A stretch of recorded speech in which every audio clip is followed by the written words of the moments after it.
Bom, como eu estava falando, a honra é minha, o prazer é meu de voltar aqui na LAN, não como ligante, mas podendo dar essa aula aqui o Matheus e o Marcos. O Matheus é o presidente, o Marcos é o vice-presidente, né, da Liga Acadêmica de Neurologia e Neurocirurgia da UFP. E como eu sempre falo, eu entrei na LAN do meu segundo para o terceiro período e foi basicamente a minha escola. No tempo era o Davi, o Guilherme, que me acolheram e me ensinaram muito. E por isso que eu sempre levo todo o conhecimento o pouco conhecimento assim que a gente vai pegando ao longo do curso, tento fazer monitorias, tento fazer aulas e eu agradeço muito o convite. Vocês todos estão me escutando normal, né? Sim, escutando. Bom, o Matheus, iniciando agora, o Matheus me pediu para falar inicialmente um pouco sobre a neuroimagem mais básica, tá? Até para a gente poder introduzir, iniciar o assunto do AVC isquêmico. A neuroimagem no AVC, como eu falei, é o mais básico de toda a neuroimagem. É basicamente tomografia e alguns casos específicos, como eu vou mostrar, tem algumas ponderações de ressonância como difusão. Então, a primeira coisa que nós temos que saber é ver uma tomografia normal, tá? Isso, nós estamos vendo dois cortes axiais, mais ou menos médios, né? Ao longo dos ventrículos laterais de dois pacientes distintos. Aqui é um paciente jovem, esse aqui é um paciente mais idoso. Quando a gente vai avaliar uma tomografia de crânio, a primeira coisa que você tem que ver é o quê? Primeiro, a diferenciação da substância cinzenta e da substância branca. Você vê que o córtex é onde tem o corpo do neurônio, ele é uma substância cinzenta.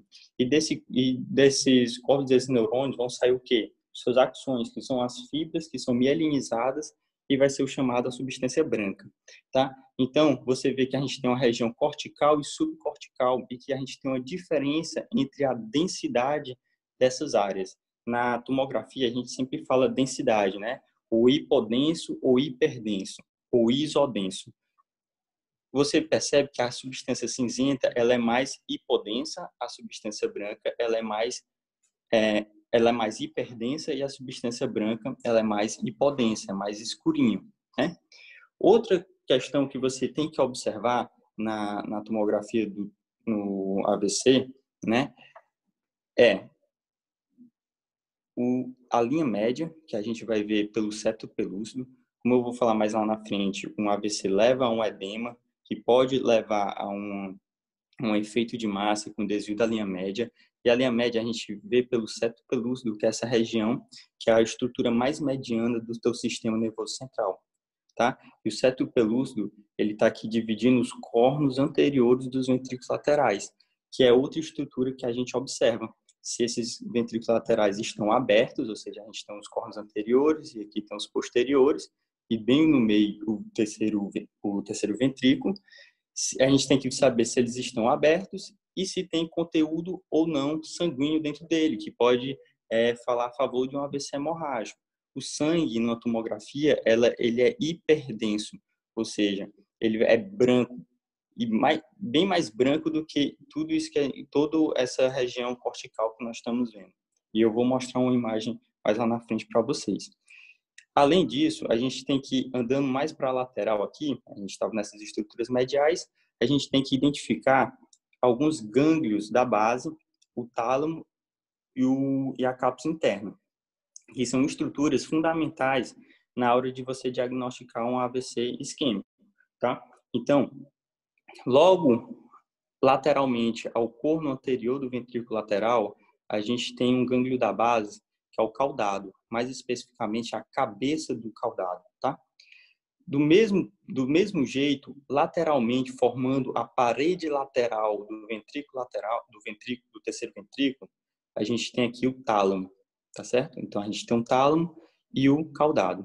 Lateralmente no cabeça do caudado e o tálamo, a gente tem essa estrutura, que é uma grande estrutura de substância branca, ou seja, que são fibras que estão descendo ou que estão subindo pela sua região anterior, que é a cápsula interna, tá bom?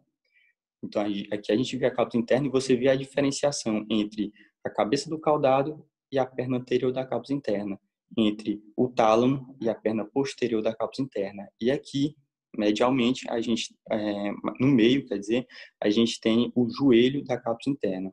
Lateralmente à cápsula interna, vocês estão vendo essa estrutura um pouco mais hiperdensa. Aqui é o outro gânglio da base, o núcleo da base, em que a gente chama de lentiforme, que é a junção do globo pálido com o putame, né? Então, a gente aqui tem o lentiforme. Posteriormente ao lentiforme, vocês estão vendo que tem uma região um pouco mais hipodensa, mais escurinha. Isso aqui é a cápsula externa, tá? E lateralmente à cápsula externa, a gente vai ter um córtex aqui, ó. Que esse córtex vai ser justamente daquele lobo, que é o lobo insular, tá bom? Qual é a diferença, a pergunta que eu fiz no começo, entre essa TC e essa TC? As duas são normais, só que essa é de um paciente jovem e esse aqui é de um paciente idoso, como eu falei. Como assim é de um paciente idoso? Você percebe pela proeminência dos sulcos, das fissuras e dos sulcos. O paciente idoso, naturalmente, ele vai ter uma atrofia cortical. Então, você vai ter uma proeminência dos sulcos. Tanto que aqui fica bem mais visível o córtex insular do que aqui. Ó. Aqui o sulco é bem mais discreto, aqui ele está bem mais proeminente. Você vê um aumento dos ventrículos, né? O corno anterior do ventrículo lateral, o corno posterior do ventrículo lateral e o terceiro ventrículo. Então, você vê que tem uma ventriculomegalia, mas essa ventriculomegalia ela é fisiológica, é o que a gente chama de hidrocefalia ex vacuum. Algumas vezes vocês podem ver na urgência esse nome, hidrocefalia ex vacuum. Mas é uma hidrocefalia, na verdade, você teve uma atrofia de toda a região do parênquima, e por ter essa atrofia, você vai aumentando o espaço fisiológico do ventrículo, tá? Tanto lateral como do terceiro ventrículo. Mas aqui a gente percebe que temos a diferenciação cortical, subcortical, que nós conseguimos identificar o tálamo, nós conseguimos identificar a cabeça do caudado, nós conseguimos identificar a cápsula externa, aqui o lentiforme e aqui o lobo insular, tá? O córtex insular. E não tem nenhuma região em que tenha uma hiperdensidade, nem dentro dos ventrículos. Aqui é mais aterfato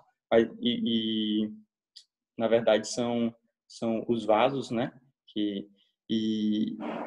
Mas você não tem nem dentro do parênquima alguma região hiperdensa, nem dentro do sistema ventricular ou no espaço subaracnoide, entre as fissuras, uma hiperdensidade, que pode nos falar a favor de um sangramento, de um AVC hemorrágico. E nem temos regiões hipodensas, que vai falar mais a favor de um AVC isquêmico, tá? Então, tudo isso aqui é uma tomografia de crânio normal. E, como eu falei, como a aula é só especificamente sobre o AVC isquêmico, que é o AVC bem mais comum, que é cerca de 70% a 80% de todos os AVCs, eu vou querer mostrar para vocês. Vitor, Oi. tem como tu dar... Como?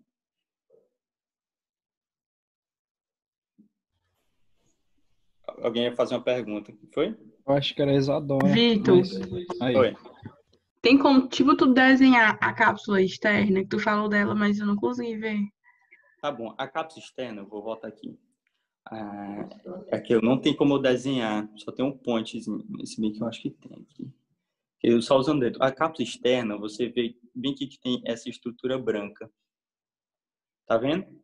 Pera. Uhum. Você tá vendo? Ó, isso aqui é a cápsula interna. Lateralmente a cápsula interna, você tem essa estrutura branca, que é o lentiforme. Tá vendo? E externamente ao lentiforme, tu volta a ter essa substância branca aqui, ó, que vai ser a cápsula externa. E o córtex insular vai ser isso aqui, ó. Conseguiu entender? Tu conseguiu ver agora? Consegui, obrigada. De nada. Então, é basicamente isso. O desenho ficou um pouco ruim que eu estou fazendo com o dedo, tá? Mas isso é basicamente para vocês compreenderem a TC de crânio normal, tá?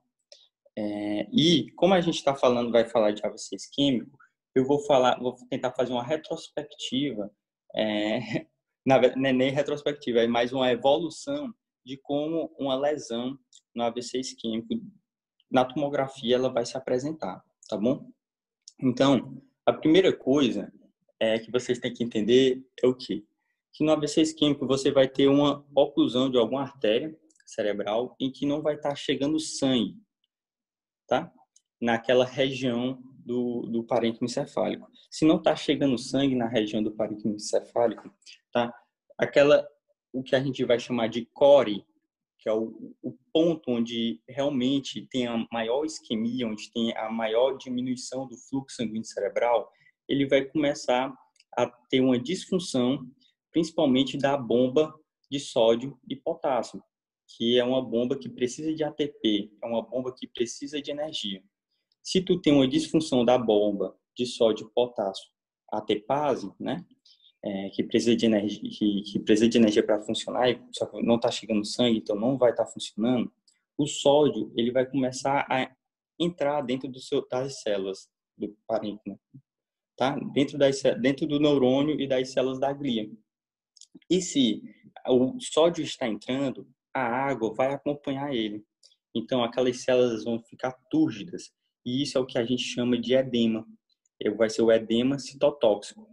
Sendo que a água, numa tomografia, ela é hipodensa, ou seja, ela é mais escurinha. Então, você vai começar a imagem ficar um pouco mais escura, como as células estão bem túrgidas, bem edemaciadas, que é o edema citotóxico, você vai começar a perder a diferenciação entre substância cinzenta e substância branca, que a gente tinha anteriormente.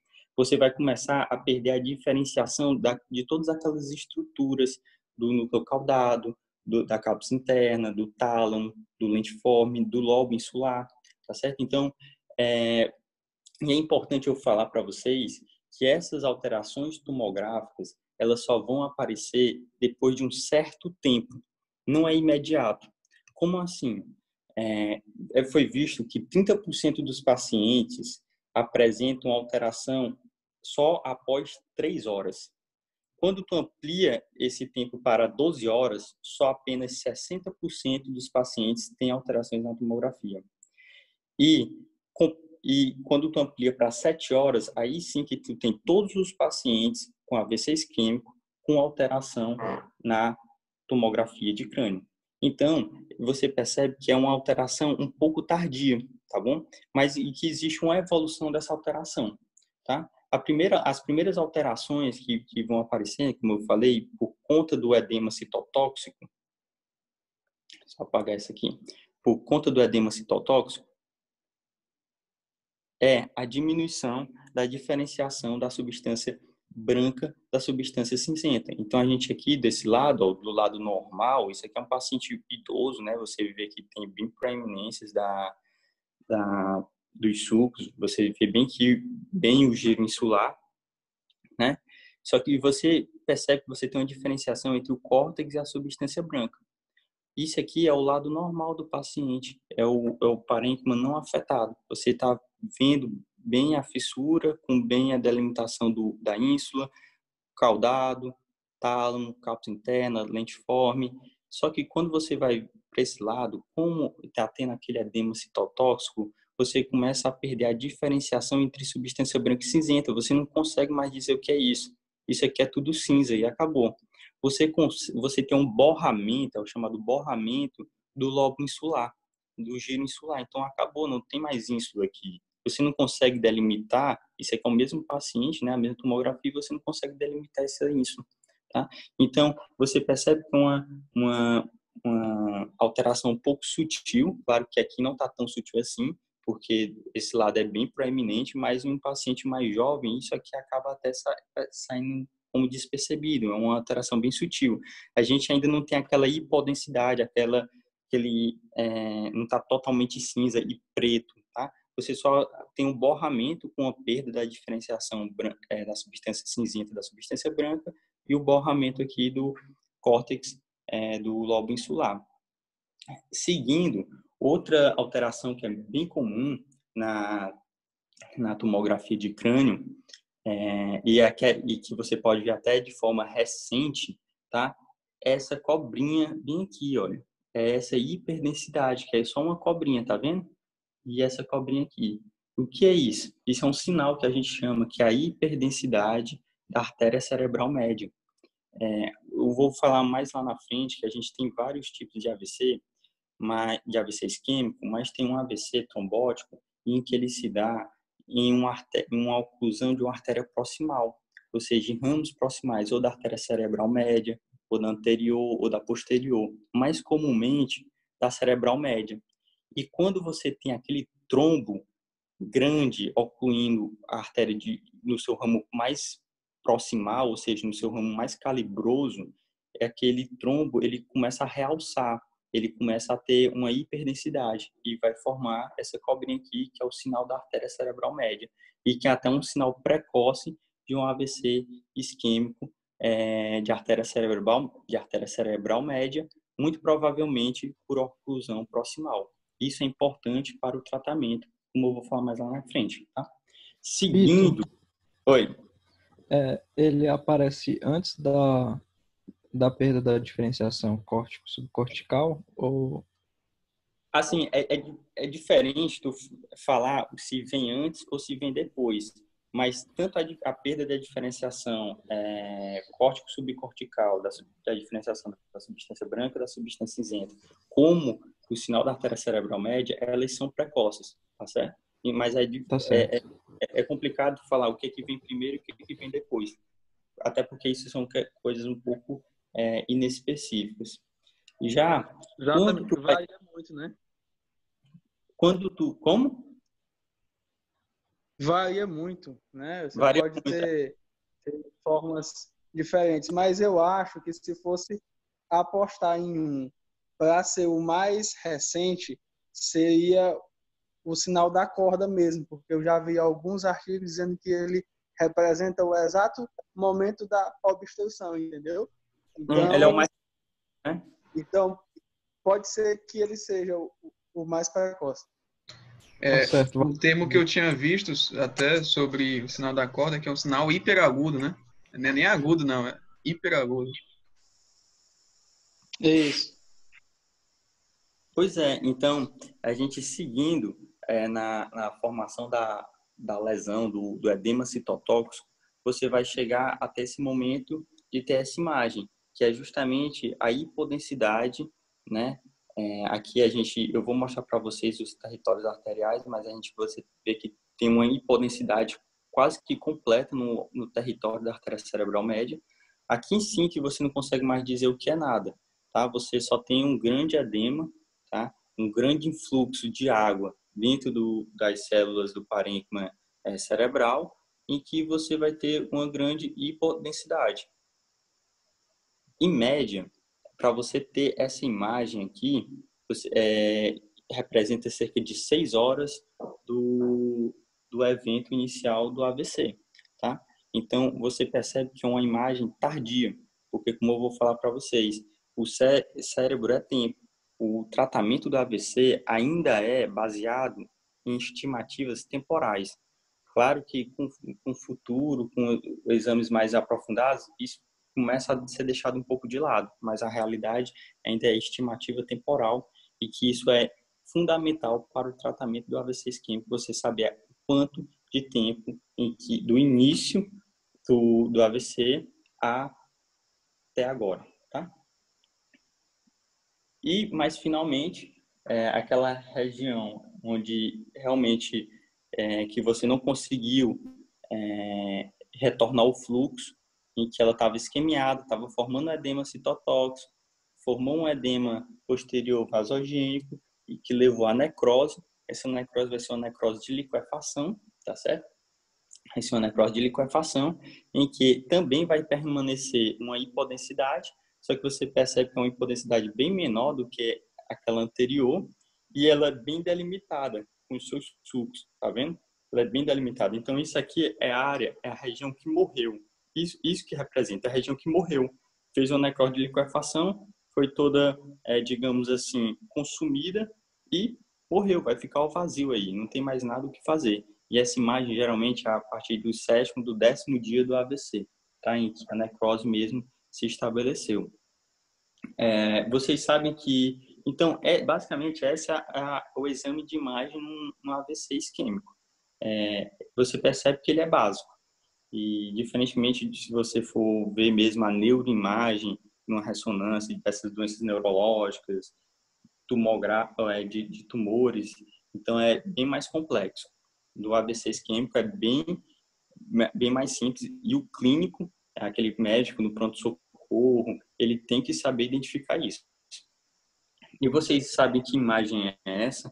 Se isso aqui qual exame é esse? É uma tomografia? O que isso significa? Se é uma ressonância? Bom, isso aqui que vocês estão vendo é uma ressonância. Muitas pessoas até às vezes veem essa imagem e confundem com a tomografia, mas isso aqui é uma ressonância. Não vou entrar aqui na parte da técnica da ressonância nuclear magnética, mas a ressonância nuclear, pelo próprio nome, ele observa o quê? Ele observa, para ele formar uma imagem, depende vamos dizer assim, da concentração e da disposição dos átomos de hidrogênio daquela estrutura, tá? Então é assim que a ressonância nuclear magnética é feita. E você tem várias formas de ponderar uma ressonância nuclear magnética. Tem T1, tem T2. Para o pessoal mais novo, eu não vou dar uma aula de ressonância, né? Mas eu trouxe esse aqui, que é o ponderamento em difusão, tá? É o que a gente chama da ressonância em difusão. Ele é muito importante hoje na atualidade no tratamento do AVC isquêmico. Por quê? Eu disse para vocês que todas essas alterações na tomografia, ela é bem tardia, né? Em média, só a partir de 6 horas, que em média você vai ter alguma alteração na tomografia. Claro que, como o Matheus falou, tem um sinal hiperagudo, que é o sinal da hiperdensidade da artéria cerebral média, né? Mas ele está restrito apenas para um AVC isquêmico de oclusão proximal e de artéria cerebral média, tá? Então, a ressonância de difusão, o que ela vai ver? Eu falei para vocês que quando você está tendo a isquemia, você deixa de ter, você tem uma disfunção da bomba de sódio e potássio. O sódio ele vai começar a entrar na célula carregando água. Quando a água entra na célula, a célula vai ficar mais túrgida. Quando essa célula fica mais túrgida, você aumenta a capacidade de difusão do átomo de hidrogênio dentro dessa célula. E a ressonância nuclear magnética por difusão, ele consegue captar o grau de difusão desse átomo dentro daquela célula que está túrgida. Ou seja, a alteração numa imagem, ela é muito mais rápida, tá certo? Então, você pode perceber aqui, ó, como até a setinha está mostrando, no caso, como é uma ressonância, a gente chama agora de sinal, que é um hipersinal, né? Ou hiperintensidade, é um hipersinal na ressonância nuclear magnética, em que esse hipersinal, na ponderação de difusão, me indica que eu estou tendo uma grande difusão do átomo de hidrogênio dentro de uma célula neuronal. Ou seja, isso me indica que essa célula neuronal ela está túrgida, ela está edemaciada. E essa alteração ela aparece com cerca de 30 minutos, ela já pode nos mostrar esse hipersinal na ressonância nuclear magnética de difusão. Guardem essa informação que mais lá na frente a gente vai precisar, beleza? Então, isso aqui só foi para introduzir, eu sei que eu demorei um pouquinho mais aqui, mas é importante, tudo que vocês aprenderem aqui é importante, e bora seguir em frente. Como eu falei para vocês, tem como a gente estimar qual é a artéria que está sendo ocluída. Como? Pelo território das artérias cerebrais, tá bom? Claro que esse aqui eu não estou pegando aquele sistema vertebral da artéria basilar, as artérias cerebelares, só mesmo em relação às artérias cerebrais.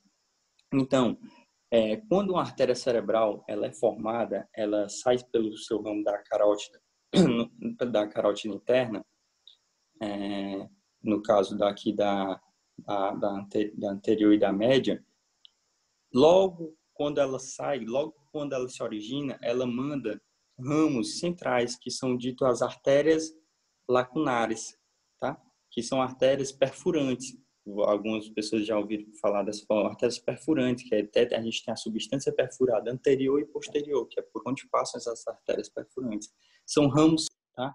E que eles vão irrigar justamente aquela região mais central. Qual é? Da artéria cerebral anterior vai irrigar o quê? A cabeça do caudado. Da média vai irrigar o quê? Vai irrigar o lentiforme.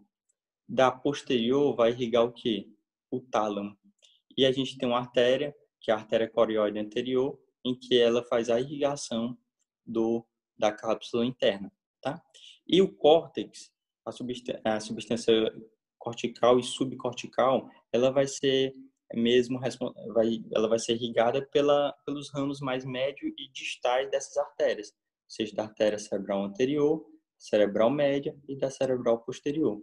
Você percebe que a artéria cerebral média ela ocupa quase a grande parte do território cerebral, né? É a principal, digamos assim, a principal artéria. E eu não vou falar disso aqui, mas até pela própria semiologia, pela própria clínica do paciente, tem como a gente, pelo exame neurológico, predizer qual é a artéria que está sendo acometida. Porque a gente sabe que o nosso cérebro tem todo primeiro, uma somatotopia, né? Uma representação do nosso corpo no nosso córtex cerebral. Então, isso pode nos dizer se é uma artéria cerebral média, se é uma artéria cerebral anterior. A gente também tem ele é todo compartilhado nas áreas da visão, da linguagem, cognição, motricidade, sensibilidade, tá? E as áreas lá de associação, temporoparietal, e que é também muito importante na verdade, no planejamento. Então, isso é muito importante assim na questão mesmo semiológica. O pessoal aí que está assistindo, tem até alguns da medicina lá na Facid, que eu estou dando monitoria de semiologia, e que se você pesquisar, existe as síndromes no AVC isquêmico baseado nas topografias das lesões, tá bom? Bom, vamos agora, de fato, iniciar a nossa aula, tá bom?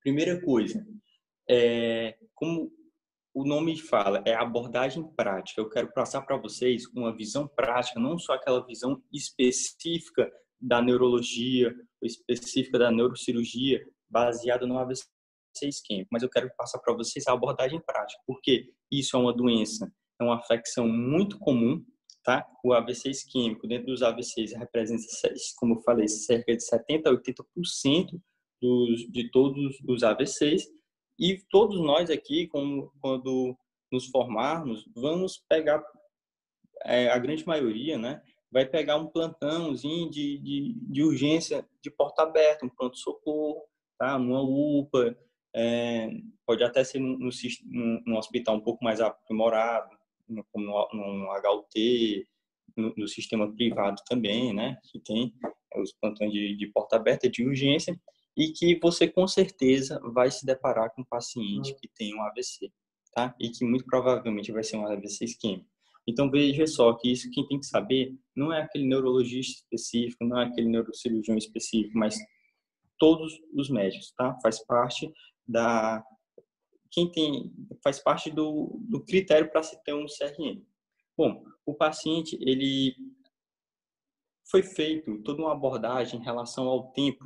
Então, fiquem ligados no tempo, tá certo? Porque, como eu falei para vocês, cérebro é tempo. Toda a nossa estimativa aqui é baseada no tempo. E o tratamento também é baseado no tempo, tá? Porque a gente tem que saber se vale a pena ou não vale a pena instituir o tratamento para esse paciente. Então, o paciente, ele vai chegar para você com déficit neurológico focal de início súbito. Geralmente que tem mais de 15 minutos. O que é um déficit neurológico focal? É uma hemiparesia, é uma paresioplegia, é uma parestesia, uma hemianestesia, tá? Paralisia facial, uma disartria, dificuldade para falar. Então, tudo isso configura um déficit neurológico focal de início súbito. A primeira coisa que você tem que saber é: esse paciente está com menos de 24 horas ou está com mais de 24 horas do início desses sintomas. Por quê? Porque tem um grande divisor de águas. Em menos de 24 horas, a gente tem que tratar esse paciente como uma emergência, porque nós podemos ainda salvar alguma coisa do cérebro dele, digamos assim. Nós podemos salvar áreas que estão sendo isquemiadas, tá? Acima de 24 horas, nós vamos tratar como uma urgência.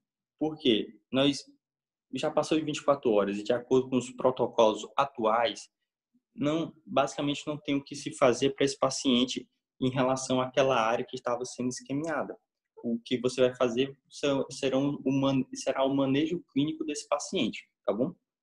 Outra coisa importante é saber se ele acordou com os sintomas, que é o que a gente chama do wake-up stroke, que é até relativamente comum, né? O paciente vai levantar da cama e leva uma queda porque ele está parético, ele não está conseguindo mais falar ou está com uma paralisia facial, tá? Que é o wake-up stroke. Classicamente, quando esse paciente ele chega na urgência e dizem que ele acordou com os sintomas, nós vamos considerar o tempo de início do AVC o último tempo em que ele foi visto acordado, ou seja, na noite anterior. Um exemplo: um paciente vai dormir à meia-noite, acorda às 7 horas da manhã e está hemiplégico, hemiparético. A gente vai considerar como se esse AVC tivesse acontecido à meia-noite. Quer dizer, entendeu? Então, isso é o wake-up stroke. E é muito importante porque isso está mudando, de acordo com a neuroimagem avançada, está mudando o tratamento para esse paciente com wake-up stroke. Peguem essa informação e guardem também, tá? Então, a gente vai encarar esse paciente como se fosse o quê? Um AVC. E menos de 24 horas é uma emergência. O ideal é que tudo isso aconteça em uma unidade de AVC. É até bom eu falar isso para vocês irem se familiarizando com esse termo, né? Unidade de AVC. Aqui em Teresina, nós não temos unidade de AVC, tá bom? Eu acho que o que mais tenta se assemelhar assim, a uma unidade de AVC sem querer fazer propaganda, claro, é o Hospital São Marcos. Eu acho que eu já ouvi falar que lá faz alguns procedimentos, tudo, mas não tem nada aqui em Teresina de fato organizado como uma unidade de AVC. Na verdade, existem poucas unidades aqui no Brasil, mas para o tratamento do paciente com AVC isquêmico, o ideal é que ele seja feito em uma unidade de AVC. Então, nós vamos considerar esse paciente como se ele tivesse um acidente vascular cerebral, acidente vascular encefálico. Confirmar o tempo do início dos sintomas, né? Isso é muito importante para definir conduta desse paciente. Outra coisa importante é fazer uma anamnese e pegar todo um histórico patológico pregressa desse paciente, tá? Por quê? Você tem que saber quais medicações o paciente está tomando. Pois se ele estiver tomando, por exemplo, um anticoagulante, o paciente está tomando uma heparina, toma, por exemplo, uma rivaroxabana, ou faz um antiplaquetário, nós temos que saber, porque se ele está tomando esses medicamentos e ele teve um AVC isquêmico, muito provavelmente, se ele tiver indicação de trombólise, eu vou ter que olhar com muito cuidado toda essa medicação em que ele está tomando. Isso vai ficar bem mais claro um pouco mais para frente, tá bom? É importante também, por exemplo, eu saber se esse paciente ele já tem um diagnóstico de uma FA crônica, uma fibrilação atrial crônica, e ele faz uso de anticoagulante. Talvez esse paciente não esteja anticoagulado direito, e a culpa do AVC e a etiologia do AVC dele, do AVC isquêmico, muito provavelmente seja por conta de uma fibrilação atrial. Então, então você já, pela história dele, você já consegue delimitar ali, prever algumas atitudes que você vai ter que tomar na conduta, e também já consegue prever um pouco da etiologia da doença, tá bom? Então, o que você vai fazer? Pode permanecer o paciente em cabeceira 0 grau, dorsal mesmo em 0 grau. Antes se falava para deixar em 30 graus, evitar a hipertensão intracraniana, tudo, mas foi visto que não tem diferença. Quiser deixar 0 grau, pode deixar 0 grau. Checar a simetria dos pulsos carotídeos é muito importante, como uma avaliação inicial, para tentar buscar pelo menos uma etiologia desse AVC isquêmico, e vai que é uma doença carotídea, ele tem uma oclusão completa da artéria carótida, ou ele tem uma estenose bem avançada da artéria carótida e que tem uma diminuição do pulso carotídeo ou um sopro, né, da artéria carótida. Avaliar a saturação de oxigênio desse paciente. Então, a gente vai fazer aquele ABCDE, né? Avaliar a saturação de oxigênio desse paciente, oferecer oxigênio se ele tiver com a saturação menor que 95, pode ser por catéter ou por máscara, tá?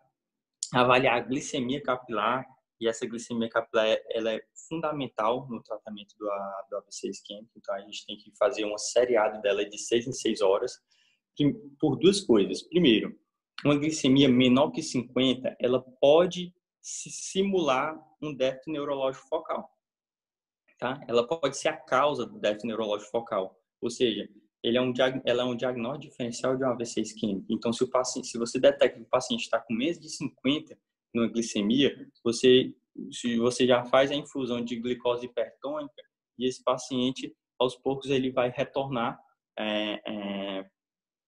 a sua normalidade, né? E você descartou o diagnóstico de AVC isquêmico. Então, a causa daquele déficit não era do AVC, era de uma hipoglicemia, tá? Então, a glicemia é muito importante por causa disso. Mas também é visto que hipoglicemias menor que 70 e hiperglicemias, glicemias maior que 180, elas são deletérias para o teu neurônio. Então, você já está tendo um desconforto, uma injúria do parênquima cerebral por uma isquemia, e tanto a hipoglicemia como a hiperglicemia vai se somar a essa injúria. Então, a glicemia menor que 70, você já trata. Como é que você trata? Com glicose hipertônica, 50%, né? A ampulazinha tem 10 ml, você pode fazer 4 ampolas, que é 40 ml dessa glicose hipertônica via intravenosa. E quando você tem uma glicemia muito alta, acima de 180, você pode também tratar, você vai tratar com insulina regular, que é a rápida, né, subcutâneo, e aí eu botei o esqueminha, mais ou menos, das dosagens, de quantidade de unidade da insulina regular. O objetivo, o alvo, é você obter uma glicemia entre 140 e 180, tá? Outra coisa, você vai monitorizar os sinais vitais, pressão arterial, frequência cardíaca e frequência respiratória. Em relação à frequência cardíaca, ela é muito importante porque muitas vezes, como eu falei, o paciente ele pode ter uma FA, eu falei de uma FA crônica em que ele já sabia o diagnóstico, né?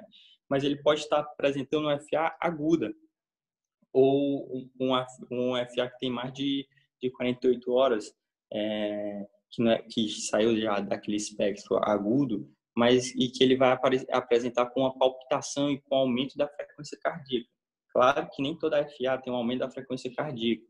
A gente tem a de baixa resposta, média resposta e alta resposta ventricular.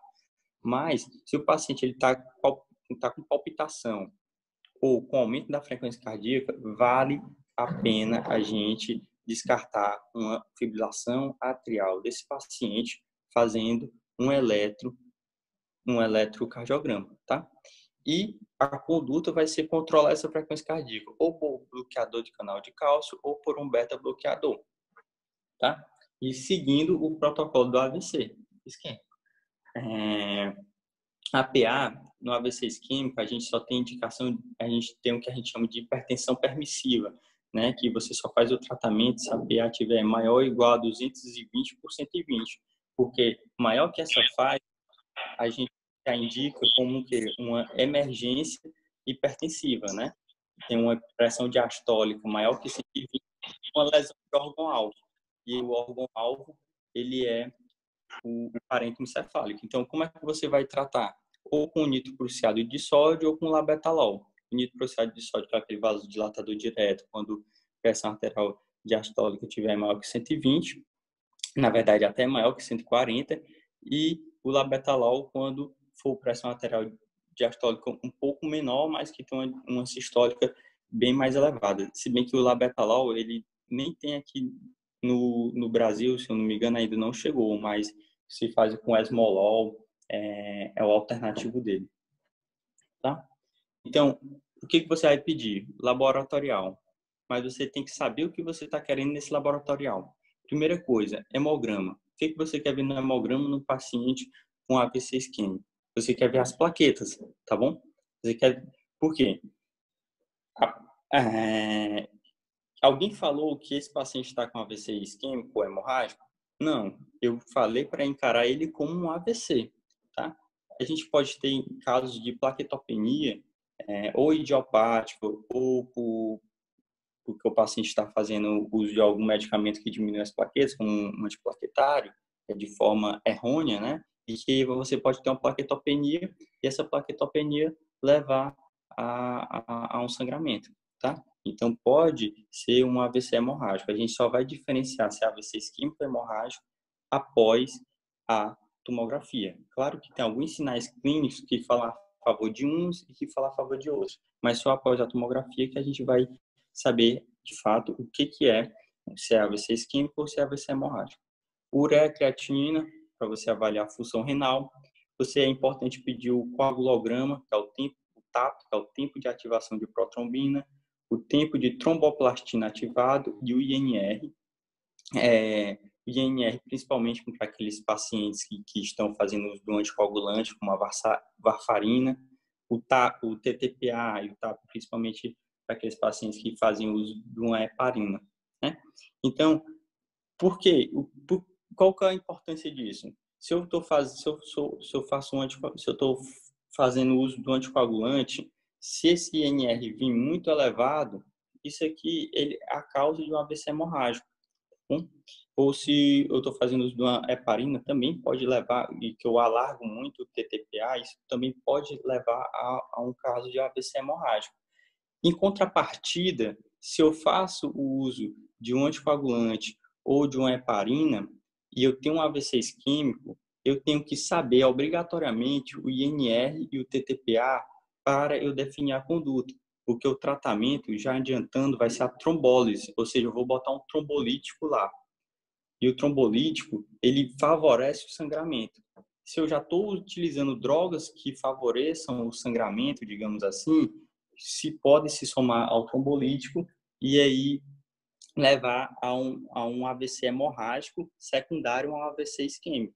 Só para deixar bem claro. Então, por isso que é importante a gente dosar o coagulograma, TAP, TTPA e INR.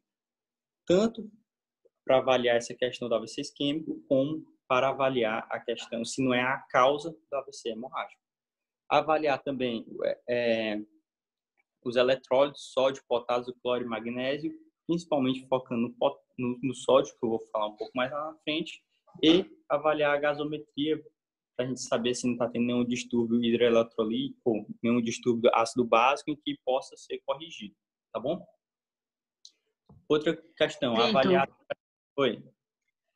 Só para tu repetir, a importância de avaliar o INR e o TTPA, tanto para verificar a causa e o outro motivo seria? É porque esse paciente que chegou para a gente, ele não está nos mostrando se ele tem AVC isquêmico ou hemorrágico. Ele pode ter qualquer tipo de AVC, ele só tem um déficit neurológico focal. A gente ainda não definiu que tipo de AVC é esse, né? E um paciente, por exemplo, que ele está fazendo um tratamento de uma TVP, um paciente que está fazendo tratamento de uma fibrilação atrial, tomando uma varfarina, tá? Um anticoagulante, em que o anticoagulante ele alarga o INR, o ideal para você estar anticoagulado é ter um INR entre 2 e 3, mas se esse paciente fizer uso dessa medicação de forma errônea, ou seja, uma dose exagerada, esse INR pode ficar acima de 3 e predispor a eventos hemorrágicos. E o principal é um AVC hemorrágico. Então, é bom o INR para a gente avaliar se ele não está tendo um AVC hemorrágico por conta da medicação, tá? Em relação ao AVC isquêmico, é porque você vai ver que o tratamento do AVC isquêmico, principal é a trombólise, o trombolítico. Se tu tem um paciente que está fazendo, por exemplo, um tratamento de trombose venosa profunda com a varfarina, tá? Na fase aguda, e ele tem um AVC isquêmico, você vai querer trombolizar esse paciente, esse paciente, qual o principal risco de você trombolizar um paciente no AVC isquêmico é a chance daquele AVC isquêmico evoluir com hemorragias, tá certo? Isso é natural. Se esse paciente já está usando um anticoagulante, ele pode se somar ao trombolítico e aí potencializar o risco de uma hemorragia. Então, é importante você avaliar o INR, porque ele pode ser um critério de contraindicação ao trombolítico, como eu vou falar para vocês um pouco mais na frente, tá bom? Tu vai já entender. Outra questão, entendi, obrigado. Semelhante à glicemia capilar, que a gente sempre tem que evitar a hipotermia e a hipertermia, tá bom? Então, a gente tem que fazer sempre um controle de temperatura de 4 em 4 horas, evitar hipotermia de acordo com a sala, botar cobertores, né? Se for despir o paciente, sempre deixa ele coberto, para sempre evitar uma exposição exagerada e levar a uma hipotermia. E se ele tiver um quadro de hipertermia, caracterizado por uma temperatura acima de 37,5, você pode ter indicação de tratá-la, pois ela é deletéria ao sistema nervoso central, principalmente aqui no AVC, em que você já está tendo um insulto lá no parênquima, tá? E você vai solicitar TC de crânio sem contraste. Qual é o objetivo da gente avaliar qual é o objetivo de ver a TC de crânio? É só saber se tem sangramento ou não tem sangramento. Todas aquelas manifestações que eu mostrei para você, que a gente viu, várias tomografias, como eu te falei, é um evento um pouco tardio. Então, muito comum você pegar um AVC isquêmico e que a TC vai estar normal. Então, o que eu quero ver é se tem sangue ou se não tem. Porque se tiver sangue, eu vou caracterizar como AVC hemorrágico. Se não tiver sangue, pode até estar normal, eu vou considerar como um AVC isquêmico. Então, esse é o principal objetivo de uma TC de crânio no paciente com déficit neurológico focal, tá? E você já vai deixar prescrito o trombolítico, né? Que é o RTPA. Você deixa ele prescrito a critério médico, com um paciente com 2 acessos venosos periféricos. E uma coisa muito importante é submeter esse paciente à escala do NIH, que é a escala do AVC. Tá? Essa escala do AVC,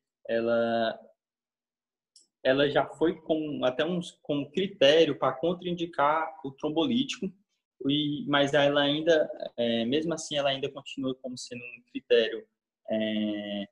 Eu vou mostrar isso para vocês como um critério, como uma pontuação muito elevada na escala do AVC, com um critério de contraindicação relativa, dependendo, fica a critério médico, e também como um critério de uma trombectomia mecânica, que é outra modalidade de tratamento que eu vou tentar explicar para vocês, tá bom? Só mostrando aqui a escala, sim, e tudo isso você tem que fazer entre 15 e 20 minutos, tá? O tempo ideal. Sendo que só para mostrar aqui a escala para vocês, ela é uma escala em que pega 11, são basicamente 11 tópicos, tá? Não quero explicar aqui que a escala ela tem um treinamento específico para quem vai utilizá-la, ela numa unidade de AVC, você vê mesmo ela sendo usada só numa unidade de AVC, e que pode ser não só médico, como também a equipe de enfermagem, ela pode ser treinada especificamente para submeter o paciente à escala do NIH. Então, ele avalia o nível de consciência, a orientação, comandos, motricidade ocular, campo visual, a paresia com paresia facial, a paresia nos membros superiores, paresia nos membros inferiores, a ataxia, que fala a favor de AVC cerebelar, a sensibilidade, a linguagem, a disartria, e a negligência, a atenção à negligência, né? Que é um domínio cognitivo. Então, ele vai avaliar esses 11 domínios e você vai colocar pontos, tá? E você vai ver que essa pontuação ela é muito importante para definir algumas condutas, tá bom?